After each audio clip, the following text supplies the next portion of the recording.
Hello, everyone, and welcome to Conversation Starters with myself, Amanda Nicholson. I'm your host, and this podcast will be about elevating the narrative and honoring knowledge through genuine conversations with people who make a difference in their profession every day. And today, I'm joined by a very special guest, Merwez Whaleboat, a teacher, actress, cultural mentor. Merwez, thank you very much for joining us today. Thank you, Amanda. Debating for you, my small sister. It's good to see you. Before we get into your incredible career, I'd like everyone to hmm get to know the person behind your titles. One of the things that I admire most about you is how proudly you represent who you are. But I'd love to talk about your identity and culture. So, if you'd like to tell me a little bit more about yourself, Sure. if all of your titles disappeared tomorrow, who is Merwez Whaleboat? Well, I believe that titles aren't really important. Debenerke, good heart, a good person, someone who holds themselves up um, with cultural integrity and how we treat each other. That's more important. You could have all the degrees in the world and be a very learned person. However, if you don't have a strong cultural backbone or the ability to care for someone else, then you're without. So it's very important that you have a good heart, that you exhibit good pasin, which is way as a people, debetonar, good way, good heart, especially in the way that we've been raised Mm. and how we treat each other. I think that's important. Mm. Thank you for sharing that. Well, tell us a little bit about yourself and where you're from. My family is from Murray Island, both mum and dad. I'm Miriam. Um, I was raised on the mainland, but still have very strong connections to home. So from the eastern part of the Torres Strait, I'm Miriam. I'm from Murray Island, and that's my identity. That's who I am. Mm. Yes, Thank you for sharing that. What does your cultural identity mean to you? it's at the core of everything. Being Miriam means that we're law people. We carry law, so it's very important how we walk. We walk with integrity, with honesty, with insight, and that in itself pretty much dictates how we are and how we interact with each other as a people. Mm. Thank you. Now, let's talk about some childhood memories that have Okay, shaped you to become the woman that you are today. sure. Um, I think the greatest influences on me would have to be, of course, the women in my family, my mother and her sisters, and of course, my grandmothers, both maternal and paternal, on both sides of the family, that have influenced me greatly, for sure, without a doubt. Mm. Those ancestresses that went before me Mm. are probably the biggest influences in my life, Mm. who have carved me into the person and the woman that I am. Yeah. And who were the strongest influences in your life? Um, would have to be mum, my mother, and Mm. her sisters, um, but also my grandmothers. Um, my three grandmothers on mum's side of the family, who is, you know, Sado Zaro, or Ni Kudub, her sister Mawat Louis, Ni Kudub, and Xiao Kudub. So those three. And then on dad's side, it would have to be, um, my grandmothers.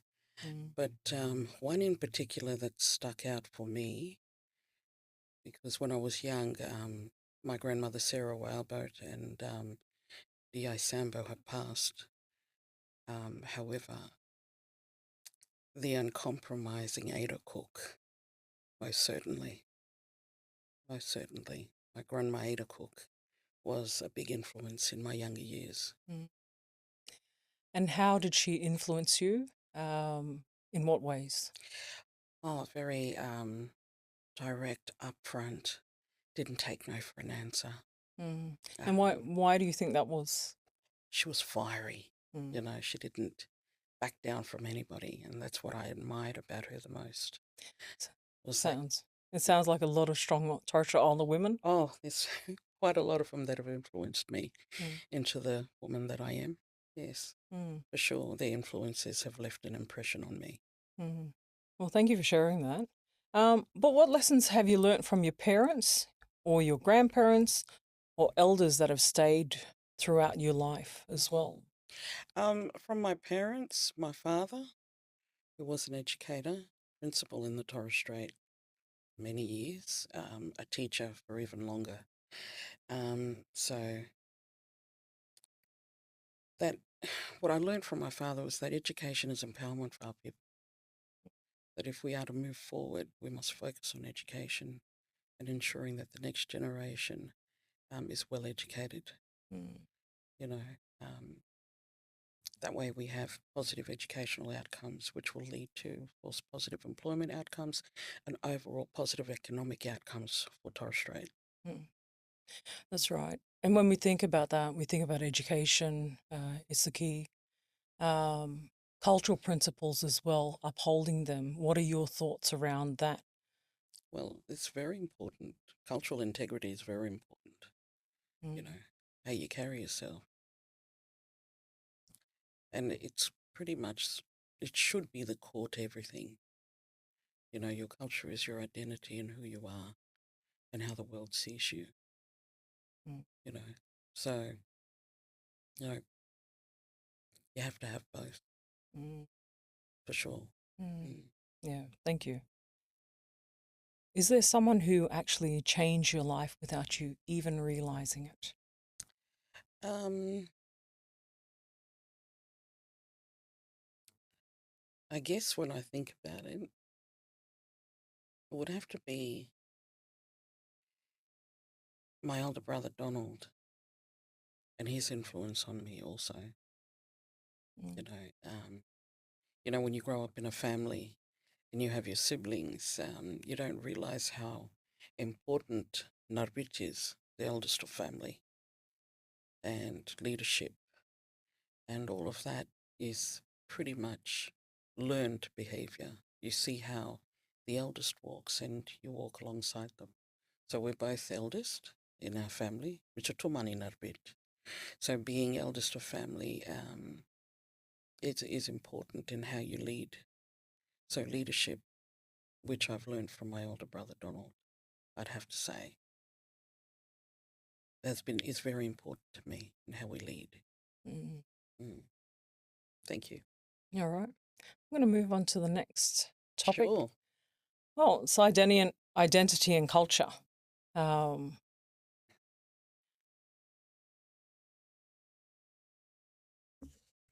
have a drink. Yeah, sure. All right. What does being a Torres Strait Islander woman mean to you? Well, like I said before, identity is very important, and being Torres Strait Islander sets me apart from others. It's important. It's at the core of your being. We're saltwater people, so identity is around saltwater. And I've quoted this before, and I'll quote it again. The islands could never divide us. It is the sea that unites us. As a people, you know, we are important, and we need to start looking into the future as to where we're going and what we're doing as a people. Mm. You know, the earth is changing and the waters are rising. So we need to start thinking about where are we going to go in the next 100 years as a people? Where's our direction? How are we moving? As people that look long into the past or look into our history, we must be able to foresee the future and look far ahead also as to where we will be. That is my belief. That's very philosophical. Thank you very much for I sharing that. think so. Has there ever been a time when you felt that you've had to defend or explain your identity? I don't think I've ever Mm, had to defend or explain my identity,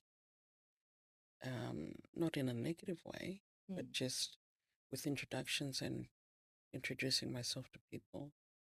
Um, I don't think anyone's ever questioned the fact that I'm not Miriam or Torres Strait Islander, mm, but I understand that it may happen to a few people. But, I've never had that happen to me. Oh, that's lovely. Hmm. That's good that you've got those good experiences. Yes. There are other people that do or have had negative experiences, but I guess when we're speaking with people, we have those conversations, and um, well, we're all Australians. We're Mm-hmm. all alike. Yes. We just have different cultural identities. Mm-hmm. Um, what do you think most people misunderstand about Torres Strait Islander people? I think there's a conception that we're we're placed in the same basket as Aboriginal people, that we're one people, when there's two separate and distinct Indigenous races here in Australia, Mm, Aboriginal people and Torres Strait Islander people. mm. Yeah, and And, it's more widely known, whereas before we were more widely known now than it was before. Before we're all kind of heaped into one basket. mm, Yeah. mm. Especially with the Torres Strait Islander flag coming out, um, only within the last, what, 30 years or so. Mm. And this is where we are today. We have a flag to help us to be identified. But why is culture so important in the world today? Whether it's Torres Strait Islander culture or any other cultural group, why is it so important in today's world? I think it's your identity. It's at the core of who you are as a person. Mm, You know, culture is very important. You know, we don't have culture, we'll assimilate into something else. So if we hold on to culture, and especially for a lot of young people who are struggling with finding their cultural roots, you know, that's really important that they do seek their roots, mm, that they do learn culture, um, because it's so important. You know, language, arts, dance. It's really important as to who you are, your core values, and how mm. you hold yourself up. Yeah, I guess that's key as well to sustainability as well, That's right. moving into the future with a changing world Mm-hmm. uh, and everything else that's happening within it. Thank you very much for sharing that. But how can people reconnect with culture if they've been or become disconnected in any way? Um, there are a lot of cultural groups that are around. You know, approach these cultural groups. If you don't know, seek them out. Ask. You know, if you don't know how to identify your island dance or anything like that, seek these groups out. Find out more. Ask if you can join. Teach your children. Instill those cultural ways and values, because with all of the attempts that people make with culture, if they don't get out there and give it a go, they'll never learn, and it'll bypass you. Mm. You have to make it your business to want to learn, to be involved. That's Yeah. Which cultural practices do you believe we must preserve for the future generations? our cultural integrity and how we treat each other. Mm. That's really important. Cultural integrity, how we treat each other. And how important is language to cultural identity as well as a Torres Strait Islander? That's important also, because the use of language is what defines us. Um, language pretty much captures every detail of culture. It ties you in. You could be on the other side of the world in a different country. So if someone speaks your language, you're home. So Mm. that's how important language is. Mm. Would you like to say something in your language?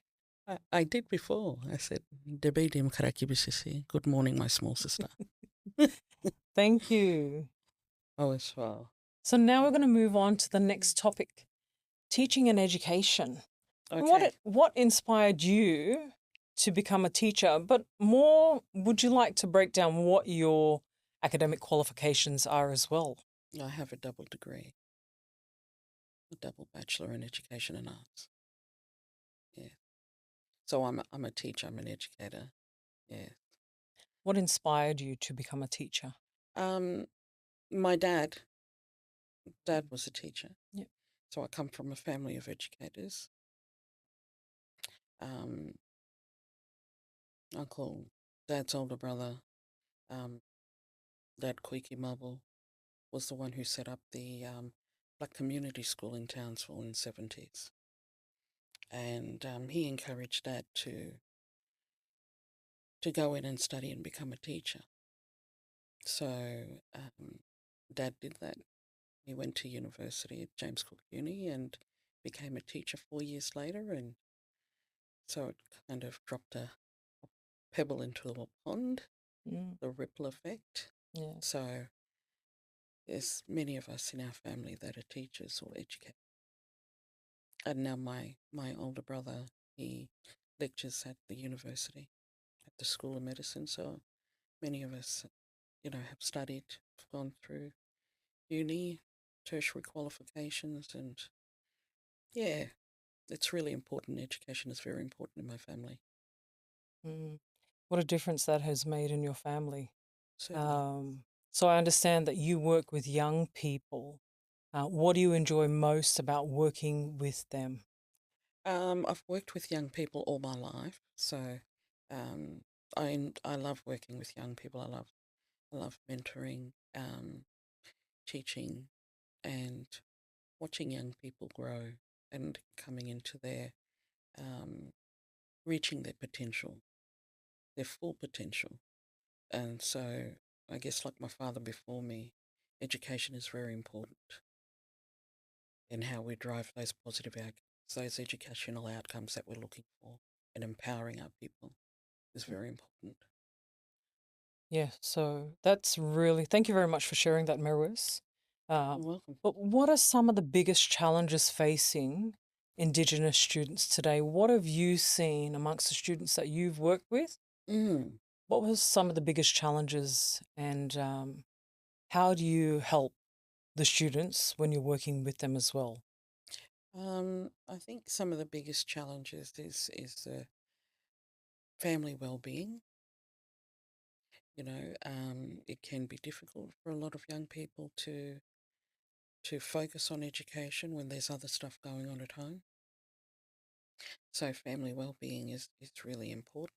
Um, Important in a sense that in order for a young person to succeed and have a successful educational outcome, um, it has to be a stable home, housing, health, all of those issues are being addressed so that the young person is working towards um, being reaching their full potential. I'd have to say. Mm. And how have you helped students that haven't had all of those well-being factors in place? Um, in the last school that I worked at, Shalom Christian College, we had quite a lot of support workers there, and we would refer them on to services with counselling, services that would assist them at home. So looking after the well-being of families. Mm, Yeah. So there was a lot of support that was in place to assist families in ensuring that their children would come to school. Yeah. mm. And the school provided transport to pick the kids up, bring the students to school. There was also a well-being centre that took care of a lot of our young people and would also provide support to the families. So I thought that was really important in the sense, well, it was vital. It was vital towards reaching those positive educational outcomes. Mm. Mm. That's really awesome. We can see that, and there's a prevalence in a lot of schools, whether it's public or private today, that Mm-hmm. they have those type of well-being centers or programs that actually help with our children to make sure that they are, I was going to say, more, well, they're ready to face the day. That's right. And we want, you know, we want to keep kids in school. We want retention. We want children to be in school and to study and not leave halfway Mm. or come out from school, Mm. you know. And stability starts at home, That's right. starts with the parents, whether it's a single parent, divorced parent, or two parents in the family household. Mm-hmm. It starts at home, and stability, peace, no chaos. That's right. Thank you very much for sharing that. But That's okay. what advice would you give young Aboriginal and Torres Strait Islander students if you were to give any good advice to anyone on the street or any of the students that you've worked with lately? What would you share with them? Um, I would tell them to follow their dreams, you know, follow follow what your heart wants to do. Follow Maranatha, follow your heart, and don't let go of your dreams. Your dreams are very important as to who you are. If it's something that you want to do, go and do it. No waste of time, go make him. These things are important to who you are. God has a plan, believe in that plan. God has a plan, believe in the plan, and you'll get there. So I think that's most important, is to believe in yourself and follow your dream. Thank you for sharing that, Merwez. We'll move on to the next topic Mm-hmm. about acting and storytelling. Well, when I first met you, when we came to meet again later Yes. in our adult life, and I said, "Oh my gosh, big sis, I didn't know you were an actress." And you Yes. told me you acted in Ran. Anyhow, we're going to Yeah, carry I on with the did some conversation. did some acting work. We're going to carry on with the conversation today. But Uh-huh. how did you become involved in acting? Um, I'd always done performing arts in high school, and it was something that I always wanted to do. And I wanted to be a drama teacher. Uh, so I became that. I became an English and performing arts secondary teacher. But to actually get into the acting Mm. was a completely different path. I was on Thursday Island at the time, and I was up there with my ex-partner at the time, and we were living on TI with his family, and he had heard that there was auditions happening up at the TAFE, Thursday Island TAFE. So he was on to me. He was like, "Well, yeah, get up there, go up there and give it a go. Throw your hat in the ring, you know." And I was like, "Why do I need to go up there? I'm fine." I said, "It's probably a doco." And he said, "No, just, it's a job. You can make some money from it." I was like, "Here we go." So I was reluctant. I actually didn't want to go up there, but I went up, and I was sitting there waiting, and there was, I don't know if you remember, Atesi Mandan, Oh, yes, yeah. and he was sitting there just outside the TAFE, and so I was sitting across from him, and I thought it was a bad idea, so I stood up to leave, and he said,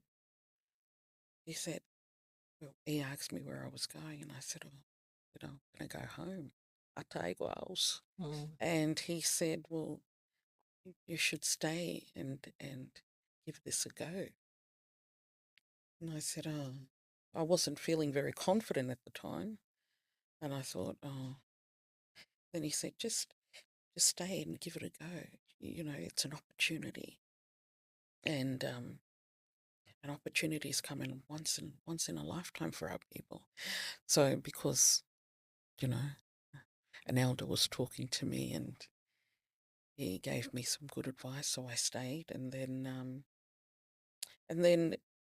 when they came out and they called my name, he was just like, "Go get him, Tiger." And I was like, "Oh, thank you." So I felt very confident that there was an elder there who was pushing me along. So I went in and, secured a role in the film. And so when I went home, they kept calling. And so we were out fishing and they were ringing on the phone. And I was telling my ex-partner at the time, no answer the phone. Make me play fishing, no answer, because I knew it was them. And then eventually, um, they did get a hold of me, and I ended up flying to Sydney the next week. Mm. But when I was sitting there waiting for the ferry, uh, and I was feeling a little bit unsure of leaving, but there's Seaman Dan again sitting there and saying, wish you all the best. This is a great thing. You're going to Sydney. So I believe that God puts people in positions to push you along, Mm. down the path that He's chosen for you. So, Mm. yeah, and that's how I got into acting. Mm. So what was your role? What was your Um, what was your acting? What was your in remote area nurse, Yes, exactly, yeah.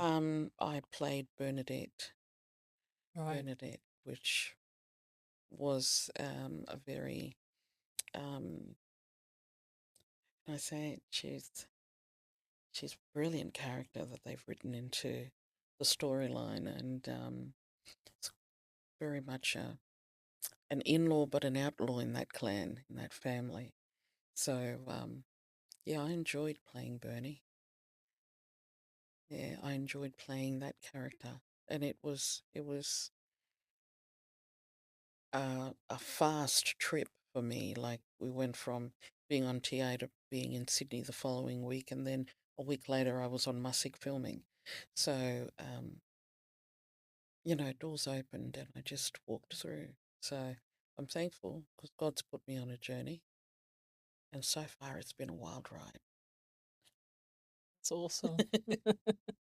Are there any other films that you've acted in? Yes, I did a couple of films, and they're all there. You can Google and have a look. But yeah, I did do one a while back, which was called The Dark Side, and I rather enjoyed that one. Um, and that was yeah, that was an interesting film. Just all about Indigenous ghost stories. So yeah, it was a interesting film one. Mm. But so far, I haven't done much acting in that space anymore. I've stepped into writing. So that's a lot more important to me at the moment. That's my focus. Hmm. Thank you for sharing that. And that is, and I've seen that you've transpire towards that direction as well, into writing as well, Hmm. storytelling.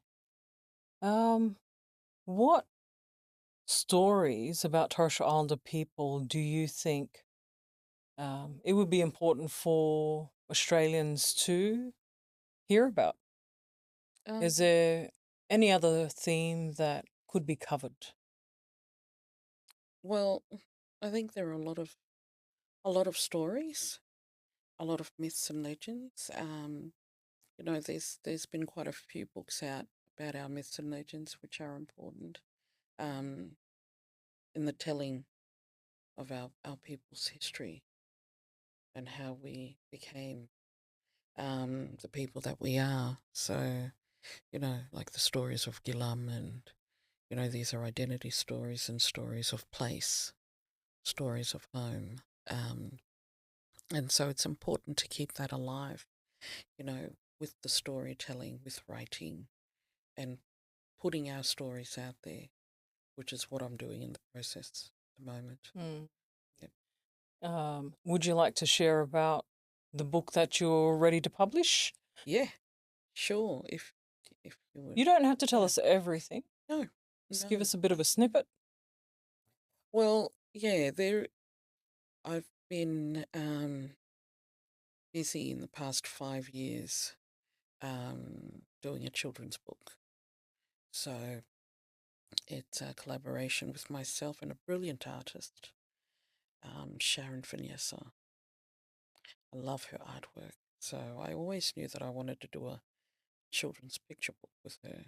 So, and we've just completed that. So it will be out in October later on this year. So keep an eye out for the storybook. It's called Merbata, Grandfather Moon. Mm. We can't wait for that. So October is also the Indigenous Business Month. Mm-hmm. I can't wait for that as well because I've got a few things planned as well for my business as well. But It's we'll wait. wonderful. Yes. Yeah. Yes. Thank you for sharing that. I think we'll move on to the next topic Mm-hmm. about leadership and community. So, what does leadership mean to you? I mean, obviously, you're an educated woman. Mm-hmm. Um, you know, you're working in a very prominent role as well within a large health organization currently as well. But Mm-hmm. what does leadership mean to you? And what qualities make a great leader as well? I think leadership is important in the sense that your integrity and how you hold yourself up and what you do in your community, your actions. Um, I think with leadership and what you do reflects on yourself, not just yourself, but your family, you know, your kinship system and how you were raised. So it's very important that, the older you get, the more leadership qualities you should be showing. Because the older you get in our culture, you do take on leadership roles. I think in our age group now, as middle-aged people, we have our archetypal elders, our elders that sit at the top of the food chain, the top of the pyramid, and I still go to my elders for if I have questions or I want to know more. And I'd have to say that my best friend, my grandfather, Gaydam Gisu, who lives in Townsville, is one of those people.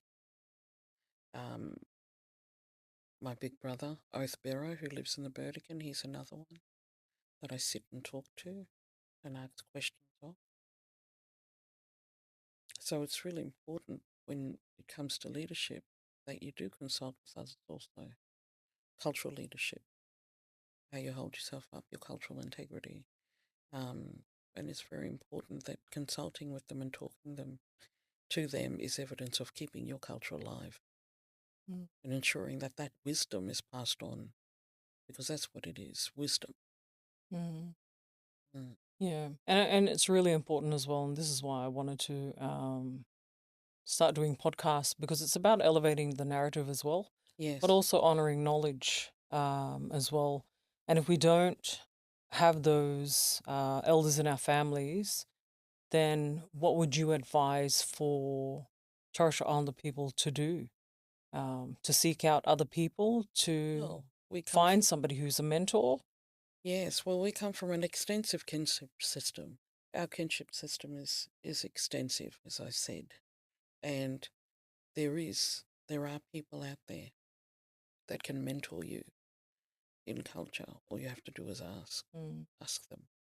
mm, Cultural mentoring is really important for yourself as an individual. You have an obligation as an Indigenous person to learn more mm. about your culture. That's right. I Uh, believe that. yeah. Mm. Thank you, and I resonate with that, and I think that's really important as well. I Oh, do it's that vital. myself, yeah, with my own uncle, Mm-hmm. and aunties as well, and so that's really important. But what I wanted to know from yourself Mm-hmm. is that when people are at the other end of the stick, and there's a lot of people they don't want to be leaders and they don't want to be seen. Mm-hmm. How important is having ethical role models in our lives as Torres Strait Islander people? If we have a look at our value system, Mm-hmm. our principles, and our way of life, why is that important for us to have that in our lives as Torres Strait Islander people? There's a lot of people that don't really identify and they kind of go the other way or. Or they choose to assimilate. Mm, Um, it is, some people just choose that path, you know. But I think as as Torres Strait Islanders, and we're proud of our identity, that we have to make the effort in ensuring that we know our culture. mm, You know, we can learn, but we have to make the time to go and visit, older brothers and sisters, mm, or, your grandparents, or, while them are still alive, good look them. mm, While they're still alive, go and make the time. Sit mm. down and yarn with them. Don't say, I don't have the time. Make the time, That's right. you I know. I'll just share very quickly that I grew up, my mum being an Mm. Eastern Island woman as well, being the last child in the family, I had to help her with all the cooking Yes. and the gardening. Mm. And so it's not that, and training on to become a chef later on in life. Mm. I learned everything in our culture first. So that's really important that we learn all those things because we can learn a lot from social media today, Yes. but it's not the bearer of all knowledge. Yes. And It's not. so It's not the same. it's not the same. And although social media is fun, you can listen to people, it's also important for us to still have those connections with our elders, our Mm-hmm. mothers, our fathers, whoever they may be in our kinship systems. But That's true. and is there anything else that you would like to add to that? Um, I think. I think with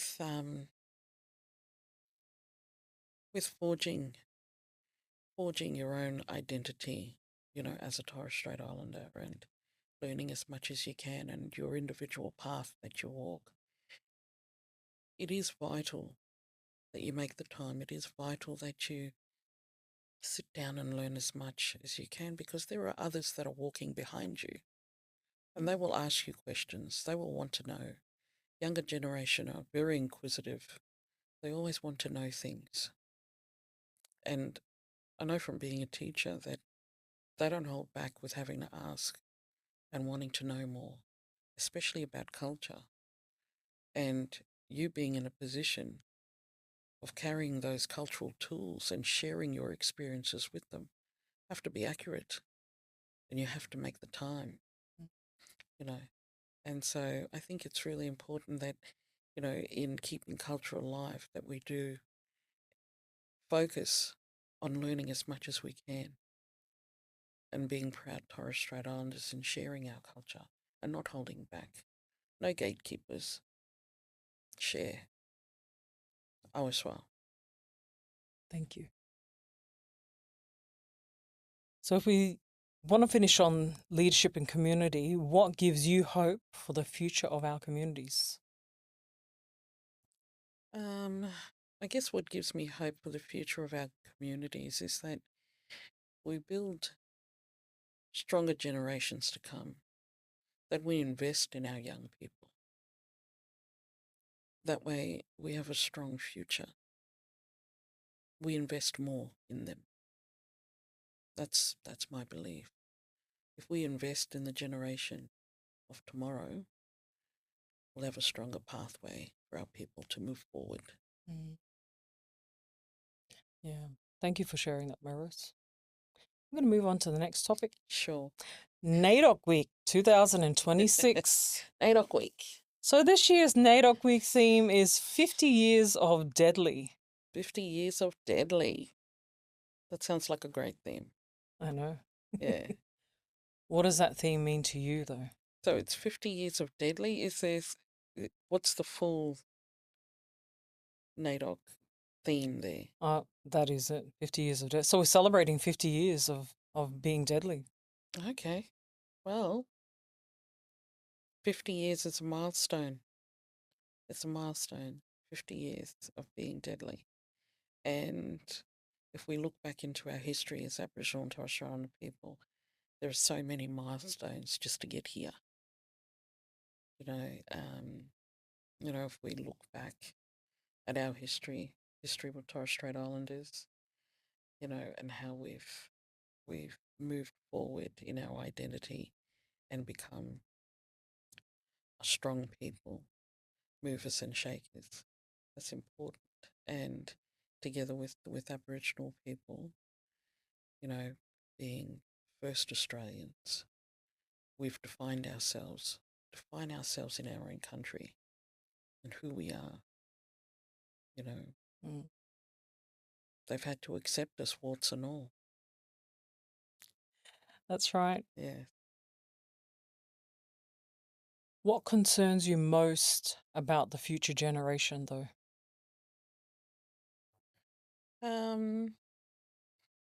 I guess with our future generation and how, technology is moving and how our young people are very involved in technology. Yes, it's important. However, there are things that they're also missing, uh, cultural connectedness. It can't be through a screen. It's a medium, I guess, for learning, yes, but it has to be face to face and connecting with people. Human interaction is very important Mm. because that's how we've always taught our children. So it's important that we do invest in our kids. Interaction is very important. The storytelling, all of those things are really important. Mm. It's vital. I guess it's really important that stories or our way of life Mm. is passed down from generation to generation. There are parts within our community where it hasn't been passed down from generation to generation. And so that connectedness has been fractured or broken. And so, what would you like to see happen for some of these young people that are coming through, for them to maintain or sustain our way of life? Mm. Yes, we have technology. When we say you talk about human connectedness, sitting down and learning how to make pakalala, Mm. sop sop, Yeah. or sitting down and learning language. I think cultural schools, there are different cultural groups that have cultural schools. Like Maoris have schools that teach the Maori language. So I think that would be the way to go if we wanted to, you know, keep culture strong, especially on the mainland for a lot of Torres Strait Islanders like yourself and I that are living on the mainland. Um, that we do have cultural schools in which our young people can attend and learn more about culture. So I think that would be important, vital, if there were elders that could run cultural schools Mm. and talk about cultural philosophy. Teach our young people Mm. that there are certain ways of behaviour, Mm. that we follow a certain code or law, and how we treat each other, Mm. because some of this is being bypassed, and we can see that with the percentages of our young people that are in lockup, that are in you know the youth detention system. So if we're not instilling culture and teaching them positive ways of behaving towards each other and to others, then that's where they end up in the system. But what if all our Mm. parents are actually doing all of that? They're maintaining cultural integrity, Mm. um, but the children are, Being influenced by others. yes. Mm-hmm. What would you like to share with parents or with young people? or with young people in Mm. general. Yeah. That it's really important, well, for young people, I guess, to make the right decisions that are right for you. Obviously, following your friends to steal cars and do things like that is not beneficial for you because you'll end up in trouble.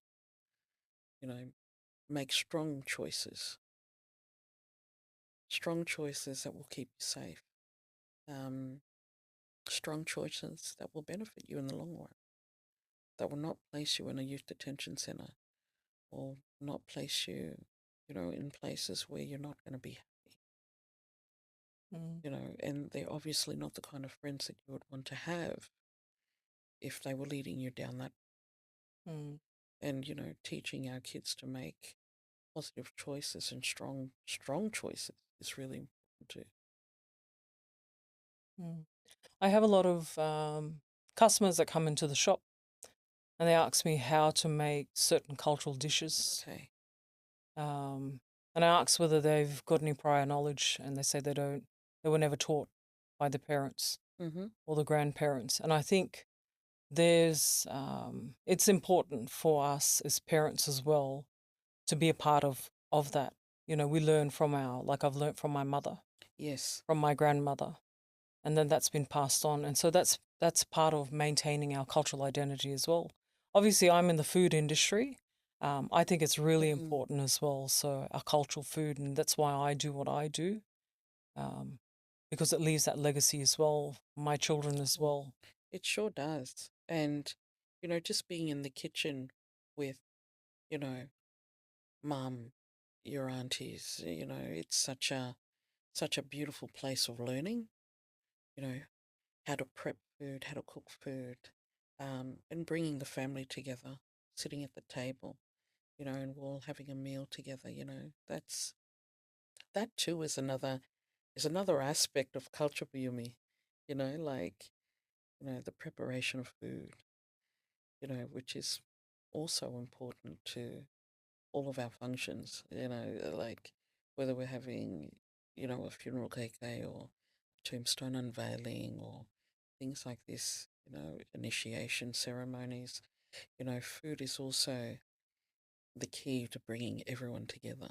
Mm. It really is. And the prepping of food is something that you learn from, the generation before you. So, and I have to say, I love your food, sis. I love going to your shop, getting a takeaway and going home. Oh, thank you. We're going to move on to the next Sure. topic. It's more about personal reflection.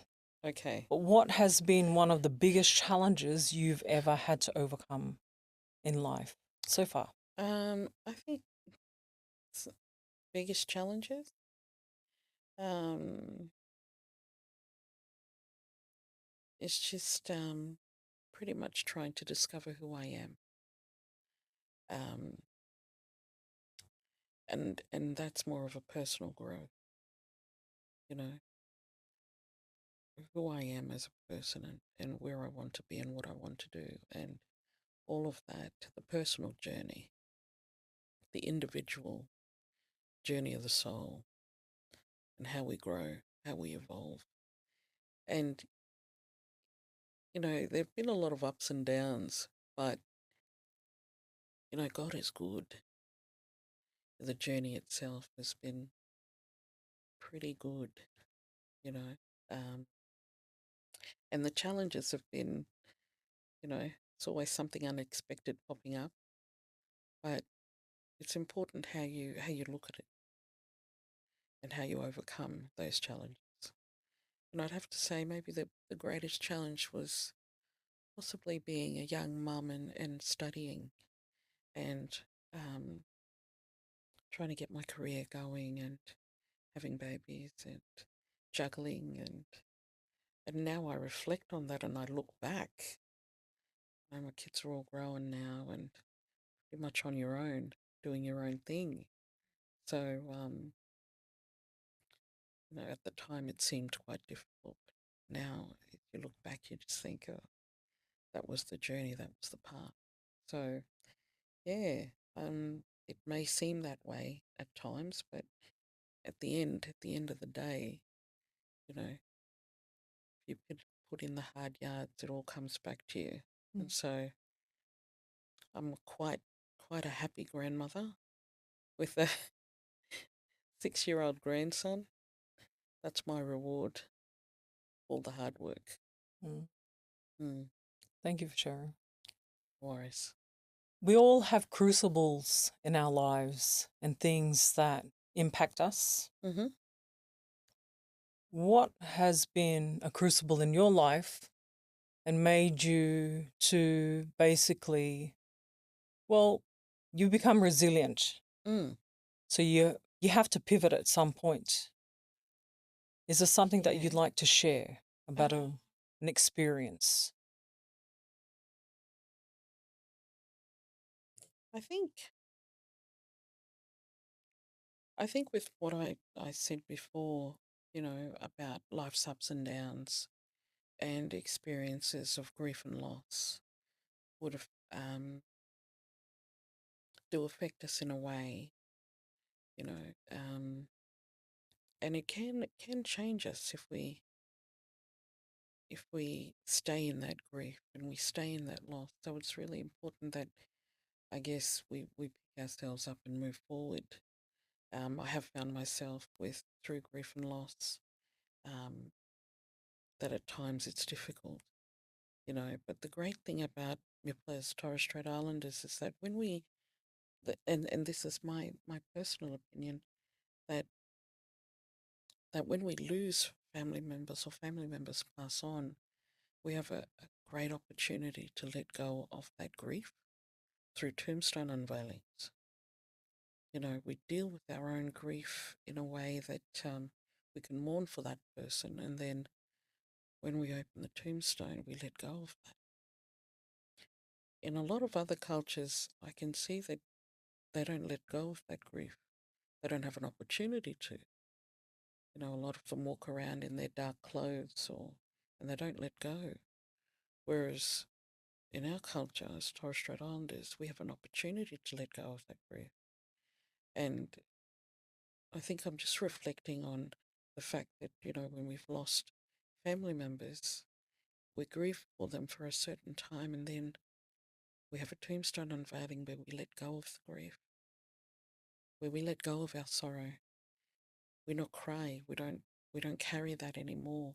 We have the ability to let go and move forward. So I guess when we talk about that kind of thing, um, that's the great thing about culture, William, is that our ancestors have implemented this strategy to recover from Mm. grief. So I love that, and so you know it's one of those things that family come together and really pitch into a tombstone unveiling, which is such a big ceremony for our people, on every island. On every island, Mm. there are cultural protocols around it, and I have to say it's one of the most beautiful things. Is letting go of grief, letting it go and moving forward. Mm. That's all I'd like to say on that. Mm. Thank you for sharing that. No worries. Awesome. So this will be the last question for personal reflection. Yep. But what are you most proud of to date? I think my children. I'm most proud of my kids. Um, Achievements I take in my stride, but when it comes to family, your children, and we as women know that hard work there, bearing children, carrying children, raising children. So I'd have to say my three daughters are my greatest, yes, greatest achievement. And, the grandson is absolutely unbelievable too. So yeah, he's the cherry on top. Mm. So yep, that's it. Just my family. Well, thank you for sharing that. Um, And I just want to touch on like why it's important as a Torres Strait Islander parent Mm. to witness milestones in our children's lives. Oh, I think milestones are very important, especially those cultural milestones. Ceremony is important. I think we as Torres Strait Islanders, we love ceremonies, don't we? Mm. Um, and, when we do have them, it's important for the young person as a rite of passage because it instills in them a very strong cultural outlook. It makes their cultural backbone stronger in how they walk, you know, um,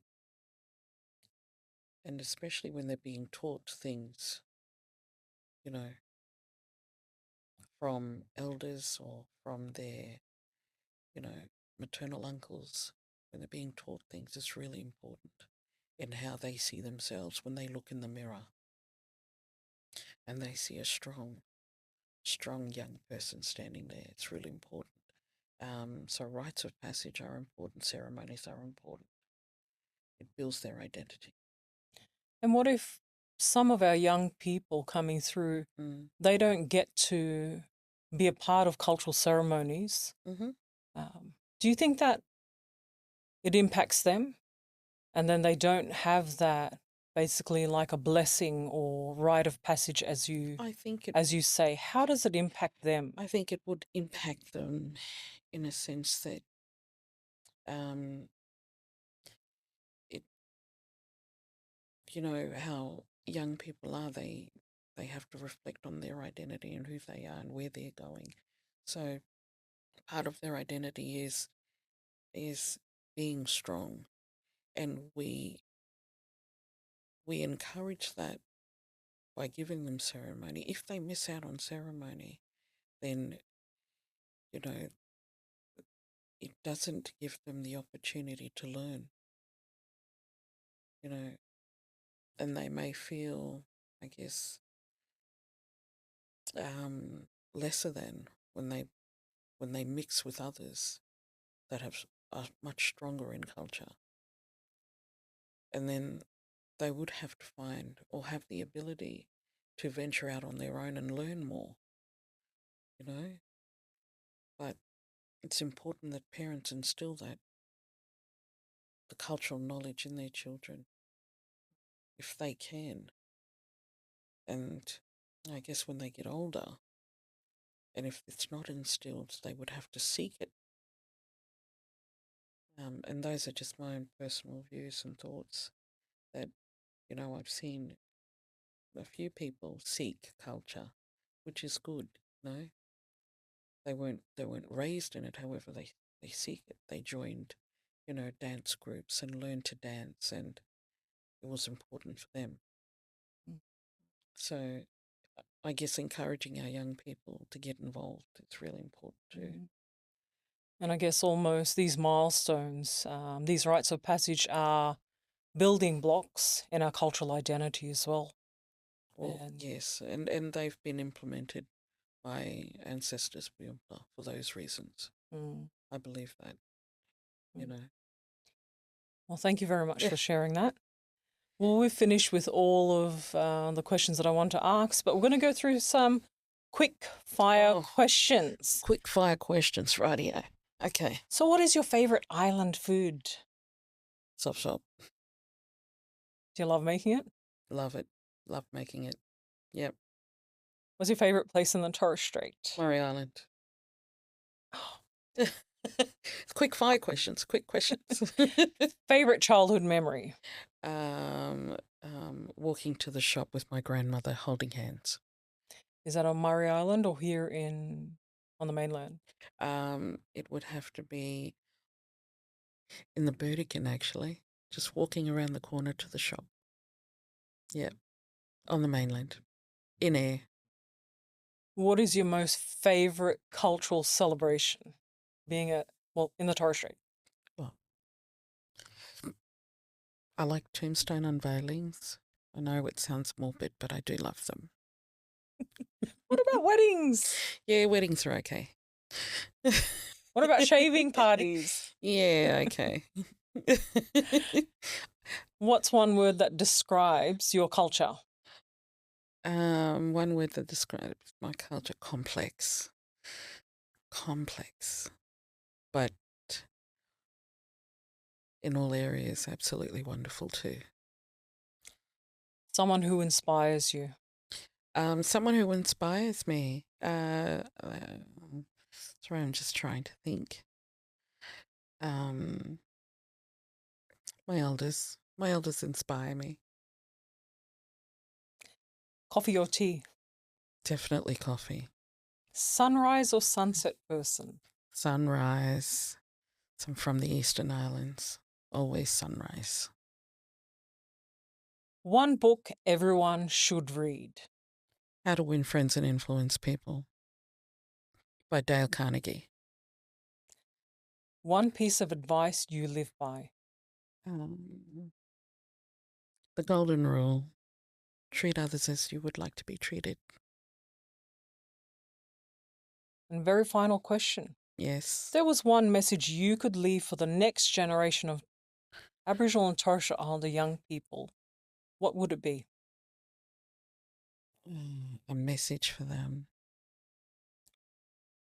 Dream big, pursue your dreams, and never forget your culture. Well, I think that's a wrap. I just want to say thank you very much, Merwez, for being my guest today on Conversation Starters. And it's all about, like I said, elevating the narrative and honouring knowledge. And you certainly have proved yourself in your professional industry as a teacher, a mentor, also as an actress, and also as a future and becoming storyteller as well, with your publications coming out very soon. So I'm very happy that I've had you as my guest today.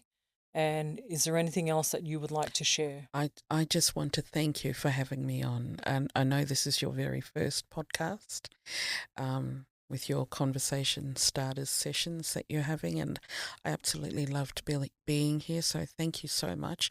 Awaswal Kaimeso for having me today. All right. Thank you. God bless you. All right. See you, my sister. Awaswal. Bye-bye. All eyes on mine. I fill every space with beauty and grace.